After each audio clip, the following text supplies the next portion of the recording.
Hello students, welcome to my YouTube channel. This is my first video on my channel. With the help of my channel, I have decided to teach mathematical concepts in a very simple way. I have 20 years of experience of teaching. Through my experience, I understood that students have a problem while learning geometrical problems. So, I have decided to teach geometry first. So let's start with the first lesson of a geometry. It is similarity.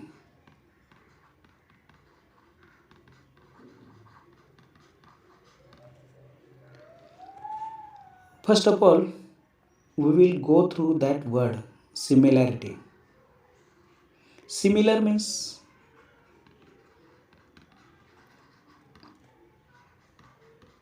sarke. The opposite word of similar is different. That means bhinna. Sarke, bhinna. These words are used to compare. हे जे दोन शब्द आहेत ते comparison करण्यासाठी वापरतात. मॅथमध्ये सुद्धा comparison केलं जातं. ते कंपॅरिझन कसं केलं जातं बघूया. Comparison. There are two type of comparison in math, or you can say in geometry. First is comparison by subtraction. For example, दोन व्यक्ती आहे, एकाचं नाव A आहे आणि दुसऱ्याचं नाव B आहे. सपोज Aचं वेट 50 kg आहे आणि Bचं वेट 100 kg आहे. तर मग आपण सबस्ट्रॅक्शनच्या माध्यमातून किंवा सबस्ट्रॅक्शनद्वारे कंपॅरिझन कसं करणार. आपण असं म्हणू शकतो Aचं वेट Bच्या वेटपेक्षा 50 kgने कमी आहे. किंवा आपण असंही म्हणू शकतो Bचे वेट Aच्या वेटपेक्षा 50 kgने जास्त आहे. This is a comparison by subtraction. There is also another type of comparison. You can say comparison by division. तेच एक्झाम्पल आपण पुन्हा घेऊया. Aचं वेट 50 kg आहे, Bचे वेट 100 kg आहे. मग आता हे कंपॅरिझन कसं करायचं. सपोज आपण Aचं वेट Bच्या वेटच्या किती आहे असं जर आपल्याला कॅल्क्युलेट करायचं असेल तर आपण असं म्हणू शकतो Aचे वेट Bच्या वेटच्या हाफ आहे. Half means 1/2. आता हे आपण कसं केलं. त्यासाठी we divide weight of a by weight of a B. Weight of a is 50 kg and weight of a B is 100 kg. So if you divide 50 by 100, we got 50 ones are 50, 50 twos are 100. That means 1/2. And this process is called as comparison by division is called as ratio. So what do you mean by ratio? Ratio means comparison by division. आपण standard 9मध्ये ratio and proportion हा part अभ्यासलेला आहेच. 10th स्टँडर्डमध्ये सुद्धा आपल्याला रेशोचा उपयोग काही नवीन concept शिकत असताना होणार आहे. सो आपण एकदा रिव्हिजन केली आहे आत्ताच आणि आपण पुढे जाऊया. तर तुमच्या सगळ्यांच्या लक्षात आलं असेल रेशो म्हणजे काय. रेशो म्हणजे comparison by division. While learning similarity आपल्याला रेशोचा उपयोग करायचा आहे. ही जी सिमिलॅरिटी आपल्याला लर्न करायची आहे दिस इज अबाउट ट्रायंगल. आणि मग हे जे ट्रायंगल्स आहेत त्यांचं कंपॅरिझन आपण कसं करूया. तर आपण पहिल्यांदा फर्स्ट कन्सेप्टने स्टार्ट करूया. First concept is ratios of areas of two triangle. Ratio of area of two triangle. बघा मित्रांनो, आता आपण रेशो या शब्दाची माहिती पाहिलेली आहे. Ratio means comparison by division. तसंच आता आपण इथे अजून एक वर्ड यूज केला आहे, area of a two triangle. That means area of a triangle. तर पहिल्यांदा आपण रिवाईज करूया की एरिया ऑफ ए ट्रायंगल कसा काढला जातो आणि त्याचे कोणते फॉर्म्युले आहेत, कारण ही गोष्ट आपण 9th स्टँडर्डपर्यंत लर्न केलेली आहे. तुम्हाला आठवतच असेल, देर आर 2 फॉर्म्युले of a area of a triangle. बुद्धीवर जोर द्या बरं, आठवत आहे का? First formula is area of a triangle equal to 1/2 into base into height.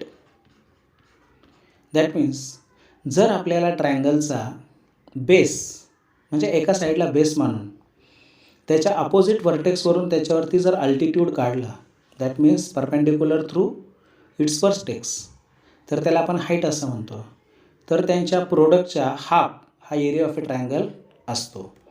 And second formula of A calculating area of a triangle it is also non as Heron's formula. आणि तो काय आहे तर बघा, it is √s in bracket s minus a, s minus b, s minus c, ज्याच्यामध्ये s ही half perimeter आहे आणि a, b आणि c हे साईड ऑफ ए ट्रायंगल आहे.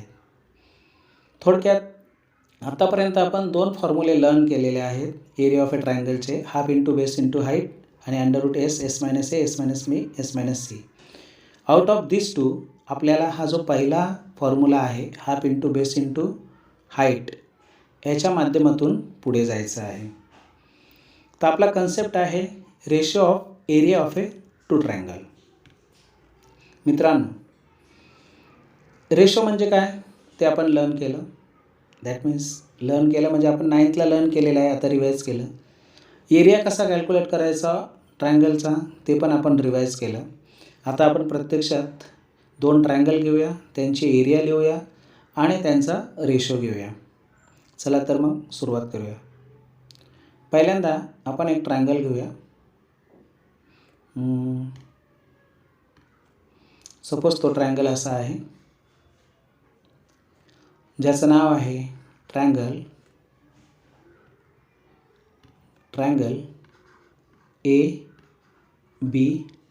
ABC, ज्याच्यावरती व्हर्टेक्स ए मधून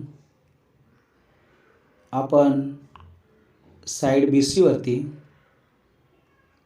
एक परपेंडिक्युलर ड्रॉ केला आहे आणि त्याला नाव दिलेलं आहे, त्या पॉईंटला नाव दिलेलं आहे D.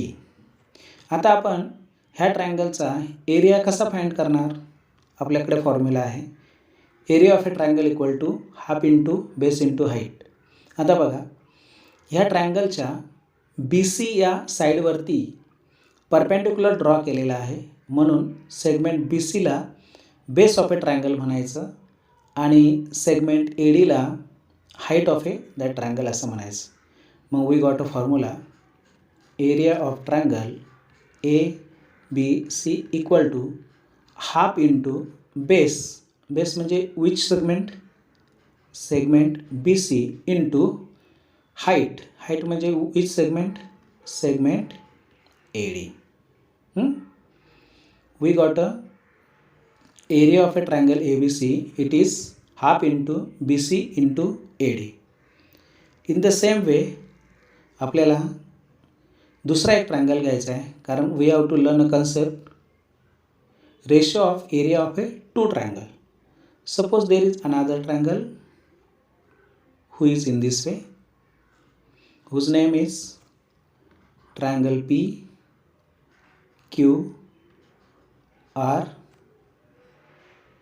Here आपण त्याच्या व्हर्टेक्स P मधून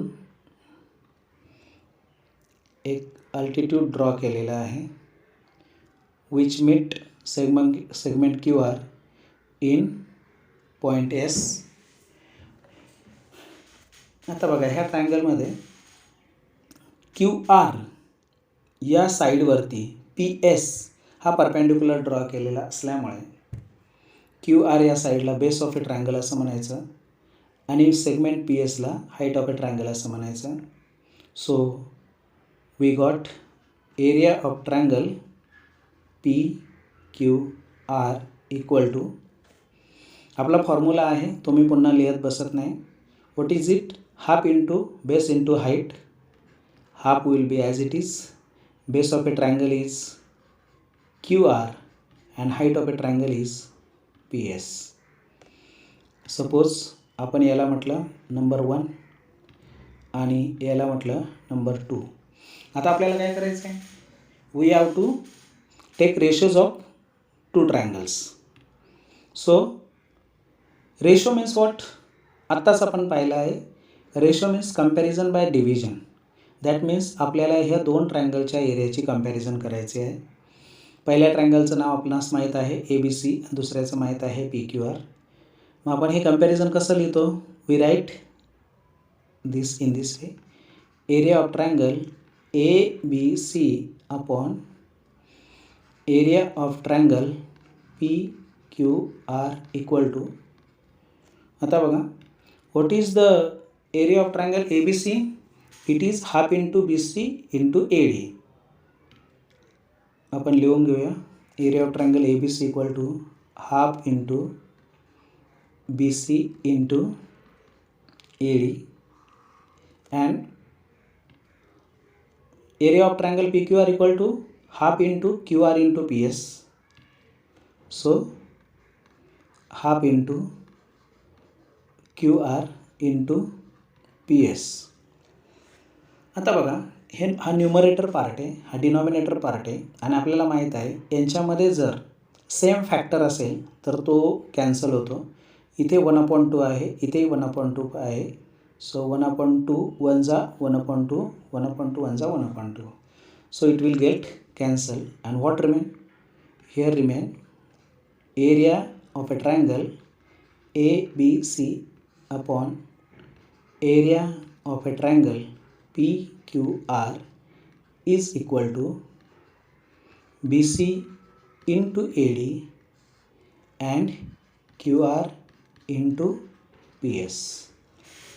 आता हे जे एक्सप्रेशन आपल्याला मिळालेलं आहे, with the help of this you can say that ratios of areas of two triangle, ratios of areas of two triangle is equal to the ratio of product of, here is a product of their bases and corresponding height. कसं? BC is a base of a triangle, QR is a base of a triangle PQR and AD and PS are heights of triangle ABC and PQR. Suppose symbolic भाषेत घ्यायचं झालं तर आपण असं म्हणू शकतो. समजा एरिया ऑफ ट्रायंगल ABCला आपण A1 असं म्हटलं, एरिया ऑफ ट्रायंगल PQRला हा ट्रायंगल डिफरंट आहे म्हणून आपण त्याला A2 म्हटलं, BC पहिल्या ट्रायंगलचा बेस आहे असं म्हटलं, AD पहिल्या ट्रायंगलची हाईट आहे असं म्हटलं, QR पहिल्या दुसऱ्या ट्रायंगलचा बेस आहे असं म्हटलं आणि PS ही दुसऱ्या ट्रायंगलची हाईट आहे असं म्हटलं. तर we got one expression here. It is A1 upon A2 equal to B1 into H1 upon B2 into H2. Means ratios of areas of those two triangle is equal to the product of ratios of their corresponding bases and height. हे जे आपल्याला expression मिळालेलं आहे, this is a property of ratios of areas of a two triangle. This is very important property and with the help of this we have to solve some sums. This is useful for us. We have to kept in mind. हे आपल्याला जाणीवपूर्वक लक्षात ठेवायचं आहे आणि याच्या मदतीने आपल्याला काही सम्स सॉल्व कराव्या लागणार आहे आणि सम सॉल्व करण्यासाठी आपल्याला त्याची मदत होते. आता बघा, थोडक्यात आपल्याला असं समजलं की दोन ट्रायंगलच्या एरियांचा जो रेशो आहे तो त्यांच्या बेस आणि हाईट यांच्या प्रोडक्टच्या रेशोज एवढा असतो. आता मित्रांनो, असंही होऊ शकतं आता काय काय पॉसिबिलिटीज बघा, म्हणजे थोडक्यात दोन ट्रायंगलच्या एरियांचा जो रेशो आहे ना, तो त्या ट्रायंगलचे बेस आणि हाईट या दोन गोष्टीवरती अवलंबून असतो. मित्रांनो, असंही होऊ शकतं की bases of two triangles are equal, असं होऊ शकतं. There is a first possibility is what, there is a possibility that bases of triangles are equal असू शकतात ना. जर दोन ट्रायंगलचे बेसिस इक्वल असेल तर हाच जो फॉर्म्युला म्हणूया किंवा ही जी प्रॉपर्टी आपल्याला आत्ताच मिळालेली आहे ती कशी कन्वर्ट होईल. Bases are equal, that means B1 equal to B2 आहे. मग जर B1 इक्वल टू B2 आहे तर हा जो फॉर्म्युला आपल्याला मिळालेला आहे A1 upon A2 equal to B1 into H1 upon B2 into H2 हा कसा कन्वर्ट होईल तो बघूया. पुन्हा एकदा लिहून घेऊया. A1 upon A2 equal to B1 into H1 upon B2 into H2. Here we know that B1 equal to B2. B1 equal to B2. So B1 and B2 will be get cancelled because these two are same factor. And what remain? Here remain H1 upon H2, A1 upon A2. That means if the bases of two triangles are equal, if bases of two triangles are equal, then the ratios of areas of these two triangle is equal to the ratio of their corresponding height. We got a new property which is, once again I repeat, if bases of two triangles are equal, then ratios of areas of two triangle is equal to ratio of their corresponding height. This is also important property we got at here. ही सुद्धा आपल्याला लक्षात ठेवायची आहे. Now there will be another possibility. Base equal असतात त्याप्रमाणे heights will be equal किंवा heights may be equal. Then suppose if the second possibility, heights of two triangles are equal, then what will be the property. मग आपण जाणून घेऊया. त्यासाठी आपला जो बेसिक फॉर्म्युला किंवा बेसिक प्रॉपर्टी आपल्याला जी मिळालेली आहे त्याच्यापासून सुरुवात करूया. It is A1 upon A2 equal to B1 into H1 upon B2 into H2. पुन्हा एकदा लिहितो. A1 upon A2 equal to B1 into H1 upon B2 into H2. इथे आपल्याला काय सांगितलं आहे, heights of two triangles are equal, that means H1 equal to H2. जर H1 equal to H2 असेल तर काय होईल माहिती आहे का, हे जे दोन फॅक्टर आहे they will be same and they will be get cancelled. So what remain, here remain A1 upon A2 equal to B1 upon B2.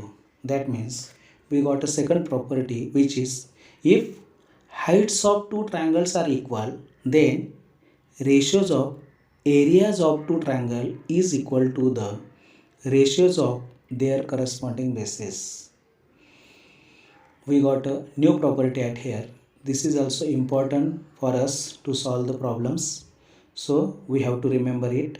He property आपल्याला लक्षात ठेवायची आहे. जर दोन ट्रायंगलच्या हाईट्स सेम असतील तर त्या दोन ट्रायंगलच्या एरियांचा रेशो हा त्यांच्या बेसेसच्या रेशो एवढा असतो. आलं लक्षात. आता बघा, there will be third possibility. मित्रांनो, तुमच्या बुकमध्ये ही पॉसिबिलिटी दिलेली नाही, परंतु आपण विचार करू शकतो. जसं height of two triangles will be same असू शकतात, bases of two triangle will be same, त्यांचे पण म्हणजे दोन ट्रायंगलचे बेसिस इक्वल असू शकतात. तसं थर्ड प्रॉपर्टी काय आहे किंवा काय ऑप्शन असू शकतो थर्ड, की दोन ट्रायंगलचे बेस पण इक्वल असू शकतात. That means third property B1 equal to B2 असू शकतो आणि H1 इक्वल टू H2 असू शकतो. Means bases of two triangles are equal and heights of two triangles are also equal. मग at that time what will be the ratios of areas of two triangle. अशा वेळेला दोन ट्रायंगलच्या एरियाचा ratio काय असेल. For that आपण जे basic property आपल्याला मिळालेली आहे ही तिच्यापासून सुरुवात करूया. A1 upon A2 equal to B1 into H1 upon B2 into H2. A1 upon A2 equal to B1 into H1 upon B2 into H2. आता बघा आपल्याला काय दिलं आहे. B1 equal to B2 and H1 equal to H2. So B1 and B2 this two are same factors, they will get cancelled. H1 equal to H2, so these two are also same factors, so these two also get cancelled and we got A1 upon A2 equal to 1 upon 1. जर आपण याचं cross multiplication केलं तर we got A1 1 जा A1 equal to A2 1 जा A2. Means we got a new property at here. It is if bases of two triangles are equal and heights of two triangles are equal, then areas of two triangles are also equal. Then areas of two triangles are also equal. Now we summarize all these three properties. First property is what? Basic property. Ratios of areas of two triangle. Ratios of areas of two triangle is equal to ratios of product of their corresponding bases and heights. That means A1 upon A2 equal to B1 into H1 upon B2 into H2. This is basic property. After that, if B1 equal to B2, that means bases are equal, at that time A1 upon A2 equal to H1 upon H2. That means if bases of two triangles are equal, at that time ratios of areas of two triangle is equal to ratios of their corresponding height.